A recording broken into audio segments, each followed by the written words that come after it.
Welcome to Inside Startup Investing, the only podcast where you can invest in every guest. On this episode, I will be speaking with the president and CEO of Paladin Power, Ted Thomas.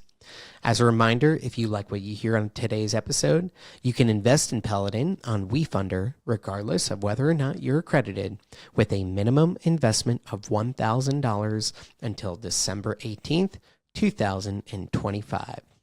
And also, please hit the like or follow button wherever you're listening to our podcasts so more investors like you can find us. In this age of EV vehicles and fairly mainstream adoption of solar power as a legitimate source of power, there is one piece of the equation that continues to be costly and a headache with numerous limitations. Yes, the thing we all deal with on a daily basis, whether it's in our phone or vehicle, the battery. As you know, the battery in your phone or on the wall of your home has limitations. It can be costly, especially in a vehicle or as you're charging battery at home. And unfortunately, it doesn't last as long as you'd like, diminishing in its ability to hold a charge over time. Enter Paladin Power, which has built a new inverter technology. Now, if you're like me, when you hear the word inverter, your eyes probably gloss over. But very simply, an inverter is a technology that enables energy captured by the sun to pass into whatever it is you want to power or charge. Think of it like a hose that takes water from your spigot to your garden, but much more complicated than that. What the Paladin team has built is a best-in-class inverter technology that allows for the ability to create a cheaper battery, typically 50% less than a Tesla wall charging battery, a stackable battery, meaning if you want to power your whole home with solar or just your car, you can add and subtract batteries very easily for more or less power. And because of the inverter, the battery life will likely last you 2 times a traditional energy storage battery because it cycles the battery far less. In short, this is a more powerful, flexible, and cost-affordable energy storage solution that is garnering interest and demand from consumers and businesses alike. According to Tim, the company is starting to win larger contracts with major corporations like Disney to provide energy storage solutions and is on pace to grow revenues from less than $1 million last year to $7 to $8 million this year and could surpass $20 million next year based on his projections. Now, there are certainly challenges and risks to this business, including the challenge of scaling production and continuing to innovate in a highly competitive space. Nonetheless, the validation from larger corporations buying into their solution is promising in what figures to be a high-growth category in the years to come. There is certainly still risk in this one as they try and scale up this unique technology, but you can decide for yourself. So let's get on to the show and welcome Ted. Ted, thanks so much for being here today. Yeah, it's my pleasure. It's great to be here. Thank you. So, Paladin Power, what is it? I should probably start with our mission. Our mission really is to take every home and make it possible for that home to not use grid anymore, to be completely, free from grid reliance. And so we went out and created a technology that can do that in the smallest footprint possible for the least amount of money, and that's with all kinds of safety and advanced technologies and power electronics built into it that's never been developed before. Why are you the right guy to build this? Well, no one else has done it. So until now, it hasn't existed. You have market leaders out there. They have every technology until today has been designed to interact with the grid. As examples, you have the Teslas. Everyone knows about Tesla. They've done a great job at creating a lot of public awareness. You have the Franklins, you have the Enphase, and many others, SolarEdge. Every one of these technologies were really designed to interface with grid and still the customer is still relying on grid. A lot of things have happened policy-wise where California is always leading the charge on policy, and so everyone kind of follows suit with California. One of those policies that was critical to the solar industry was eliminating net metering back in 2023, not that long ago. So a lot of solar companies literally just went out of business. So there's been kind of a consolidation of solar contractors and solar distributors And these companies they didn't really have an energy storage product, and that's what California was trying to do. They have only so much power that they can distribute. It's 51 gigs. That's it. And so you have 2 million plus more electric vehicles nearly every year, and it's not getting any. There's way more cars than there are, power available to even charge those cars. If you have an electric vehicle, I don't know what state you're in, but if you're in California, I drive a Ford Lightning. If I go to the any public charging station, I'm waiting. You don't get 350 kW charging like it says. It starts off at 170 and quickly ramps down to 30 kW. You're waiting over an hour to charge your car, depending on where you are. It's unacceptable. The new Paladin system has so much power built into it, stackable, scalable inverters. We can charge any electric vehicle from home in under an hour and a half. No other technology can do that. So we have the ability to stack 10 kW inverters. This is the latest technology in power electronics. Most people get kind of glossy-eyed when they hear about inverters and power electronics. Nobody really understands that. But people do understand solid-state batteries. And we've now deployed solid-state batteries in our technology because we needed a battery that could charge and discharge faster because we have so much power. And so the heart of any energy storage device is the inverter.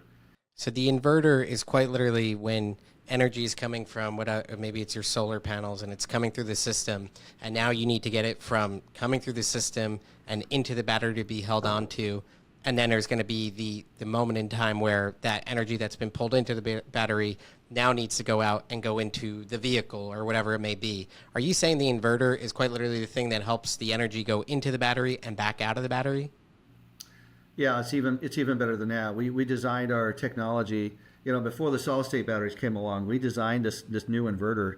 It's fully bi-directional. I mean, it's really a revolutionary thing. It's also dual phase. We can do 208 3-phase. And the way that it's so small, it's only 38 pounds for these inverters. We can stack them up to 8 into a single box. We can do 80 kW inside of a small 31 by 32 inch footprint, or we can do 120 kW of 3-phase. You are absolutely correct. You nailed it. It's the way that solar comes into the way it captures solar and uses that solar. We don't even have to go through the battery first. We did that intentionally before the solid-state batteries because lithium batteries have a certain life cycle. So imagine what it does to the life cycle of the batteries if the power doesn't even have to go through the batteries first. You're literally doubling the life cycle of the battery. So is your major differentiator technology advantage the technology behind your inverter system more than anything that is creating a more efficient system than currently exists on the market? That is correct. We have developed a beautiful, sleek, high-end looking Mercedes-Benz without the cost of a Mercedes-Benz. So it's really the unique nature of the whole design and whole architecture that's never been done before. And so and because of that, we're now able to deliver systems that are between 30 and 60% less money. It sounds like, look, at the end of the day, you're providing a more cost-affordable, more efficient solution. Or at least that's the story, right, of what makes you unique and differentiated and better in the market. Obviously, as you mentioned, Tesla has billions of dollars to market their solution. You have good revenues. It seems like you're contracting fairly good revenues. But what has been the greatest challenge to getting more adoption of your product into market? Paladin, with our new technology, with this breakthrough, this is a major disruptive technology. With the right capitalization, Paladin is positioned literally with this technology to dominate all energy storage sales globally. So we are literally disrupting 5 markets simultaneously. Just in the U.S., that's around a $50 billion total addressable market. Through just in the next few years. So you're talking about military, FEMA. Our inverters can literally use an electric car or bus or truck as the battery. Paladin has just received around 8 million in sales. I think we have another 12 million pending. We're on target for 23 million in sales by the end of this year. That doesn't necessarily reflect revenue. We're going to be in a $7 to $8 million range in revenue wise, but that's like 1,000-fold increase, from the previous quarter. So Paladin just needs to have capital so that we can make this product. And that's really why we're here talking today. You talk about making the product. What does the manufacturing process look like? Do you have a facility? Are you needing to build a bigger facility? And what does it look like in order to be able to scale from, you talk about even getting to 23 million in a fairly near future to get to 100 million, 200 million, 10x from where you are today? Yeah, honestly, 23 million is really not a lot of money when it comes to this industry. Paladin has the ability to really hit large numbers. I mean, it doesn't take many sales. I think 3,000 sales or 4,000 sales, that's not even the competition is not doing that. I mean, what I'm trying to say is because the product costs money to make, it's not like a toaster oven. So it costs, tens of thousands of dollars to make this product. We do have a contract in place right now with Jabil. They are the largest, I believe, in the world of contract manufacturers. They want to dedicate over 1 million square feet in Salt Lake City, Utah to make this entire product. This thing is made in America, and I think that makes a lot of people comfortable. It also opens up the doors to FEMA and military department, DOD, Department of War, whatever they call it now. When you think about scaling this business, is it direct to consumer? Is it through more of these B2B sales? Where do you see the low-hanging fruit opportunity to scale? So our go-to-market strategy is really to go distribution. We have there are several distributors that want our product, large EPCs that want our product. Every single contractor that I've spoken to, they want the Paladin. When you look at a system that doesn't require a lot of time to install, all of the wires are centrally located for landing your solar, landing your in from grid, and landing out to loads. We power the entire home. So we don't have to worry about load shedding and all the fancy software that my competitors like to talk about every single day. Because we're energizing all loads. We're going to power the house, we're going to power the air conditioners, motor loads, pool pumps, well pumps, and electric vehicles all at the same time. And if you're in somewhere like California, where you're paying 45 cents all the way to 72 cents, if you're in Southern California, Edison, 72 cents a kilowatt hour. So if you have one electric car, you're spending like $3,000 a month for your electric bill. That's unbelievable. It's unsustainable. You must have solar and battery. And there's no selling back to the grid anymore because NEM 3.0 eliminated all net metering. That with any meaningful savings. The inverter that you've developed, is that proprietary? Do you have patents on that? How hard would it be for someone like Tesla to come along and develop something like that? Yeah, it's 100% proprietary. We have utility patents in hand. We have an actual evaluation on those patents, preliminary evaluation we had a couple of years ago before the policy changes, and that valuation of $200 million. There's talk about getting an update on that valuation to approach, $700 to $800 million. Been nothing like it that's ever been developed. So it's pretty much locked down. There's a lot of features that we've incorporated into the design that make it extremely difficult to copy. Even if you wanted to, acquire one, reverse engineer, there's like 5 different boards, that all have different code. There's no way you can copy it and make it actually work. Then you have the 5-year timeline just to get it to be certified and get it back into the market and call it your own inverter. So, Paladin's 5 years ahead of any company. You take a look at Tesla and all the rest of them. They're kind of locked down. They've got hundreds of billions of dollars invested in their current design, their current technology. You can't just change on a dime. It takes an amazing amount of energy, resources to just change your technology. You're raising $4.6 million. What is that being applied to? How is that going to help you, continue to grow the business? So that IPO is for, a nationally recognized exchange like NASDAQ.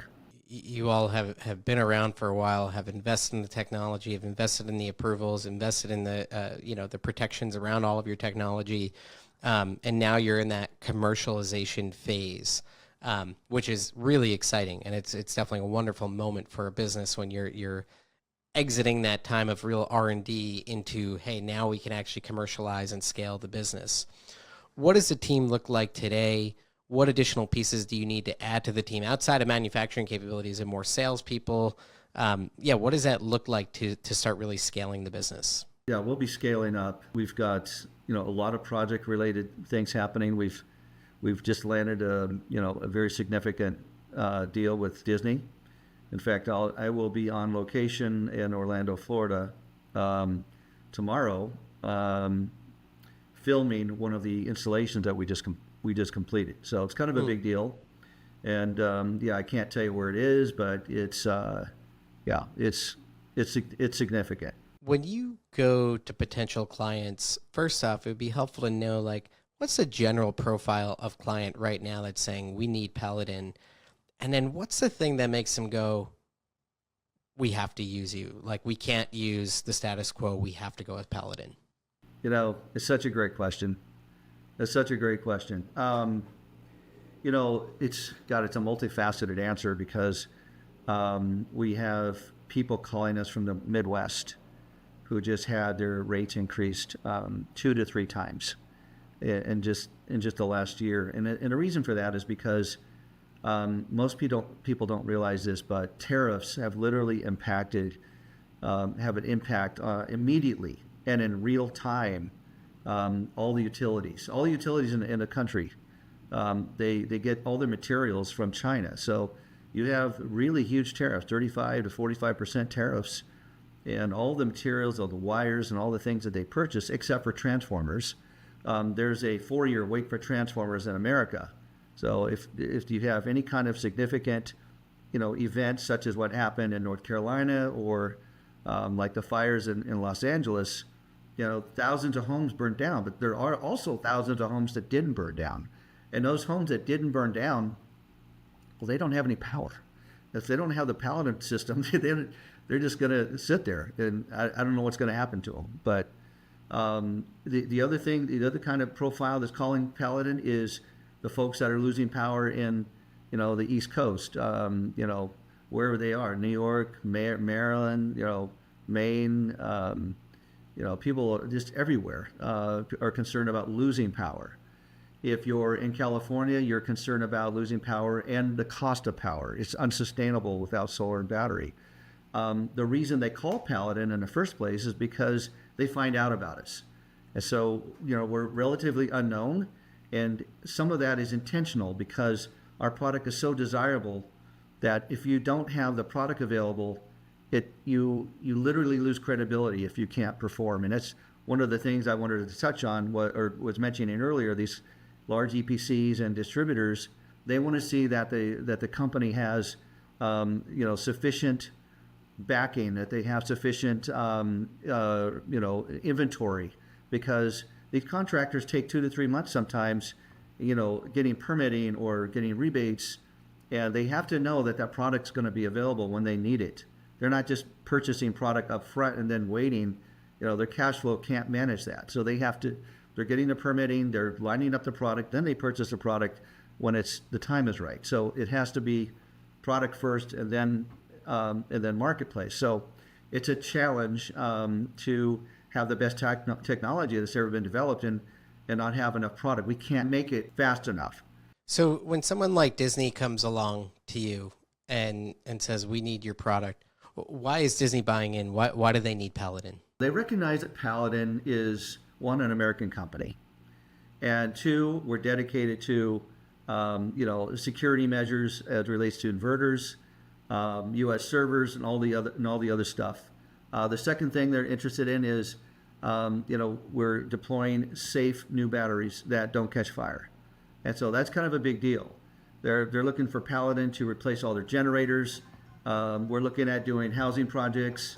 Because of the Tesla recall with all the fires they just recently had, it's really ramped up the safety narrative where more and more, permit jurisdictions, homeowners, it's in everyone's mindset. Okay, wow, Tesla can catch on fire, then anything can catch on fire. What they don't realize is that Tesla is the only one that uses the dangerous lithium ion cobalt oxide that literally burns underwater. No one else uses that. And unfortunately, the state of California just, created the entire fire code around that battery, which is the worst case scenario. So that's one of the reasons. You've got a very dangerous battery. All it takes is your BMS to fail and the batteries to fall out of balance, and you have thermal runaway. And there's nothing you can do to stop it. So Paladin, we decided, hey, we're not gonna mess around with this stuff anymore. We're tired of these nonsense policies at these jurisdictions such as Los Angeles. We're just going to go solid state battery and have a complete fireproof battery, and it's the right thing to do. It's the latest technology. I would love to understand a little bit more that I think is really important. So to me, there's the challenge of competing with the Teslas of the world and what have you, but then you mentioned that Disney, right? They want to replace all their generators. So generators are still a thing. Generac is a massive company, right, in the housing category for being a backup generator for power, with grid reliability issues becoming more of a thing in the United States. How do you compete against them? Why are you winning against using a traditional generator? So generators they're good. We like generators. We're not anti-generator. The generators, as a standalone device, cannot power your home long term. These things, with 2,000 hours, you have to literally rebuild them. And if you have a major event where you can't get fuel, you don't have any power. And they are loud. They do use fuel. So whether it's propane, natural gas or gas, or diesel. So the Paladin system couples with solar, so you're completely autonomous. You don't need to worry about having it. You don't even need a generator if the solar is properly sized. You're always going to have a situation where there's no sun or there's a lot of rain. But if you overcompensate, if someone wants to be 100% off grid, yeah, it's okay to have a generator as a backup, just in those very few events, few times where there's not enough sun. But there's still quite a bit of rays that come through, through clouds. I'll give you the last word here. If there are founders, they're on the line, they're thinking about investing, they're not there yet, what do you want them to know? Pre-IPO companies are the best investments in my mind. And we're an American company. Basically, we've proven the technology, it does work. The people that talk about it are just amazed that it can actually power everything, where everyone else talks about it. Yeah, everyone can do, a lot of companies can do an off-grid system, but they got to put a whole bunch of inverters, a whole bunch of batteries, and it's all cobbled together. This is a beautiful system that's all, factory wired, factory programmed. It's literally, you put it in place and you make your connections, and program it. And the commissioning is so quick and easy. Every contractor that sees it wants it. And it saves the homeowner a lot of money because it takes less time to install. So it's really a win-win, and it's less money overall. If you like what you heard on the show today, you can learn more about Paladin Power at KingsCrowd.com. You can also invest on WeFunder until December 18th, 2025 with a minimum investment of $1,000. And as always, if you liked what you heard on the show today, please like, subscribe, and share our podcast wherever you listen so more investors like you can find us. Thanks for tuning in, and happy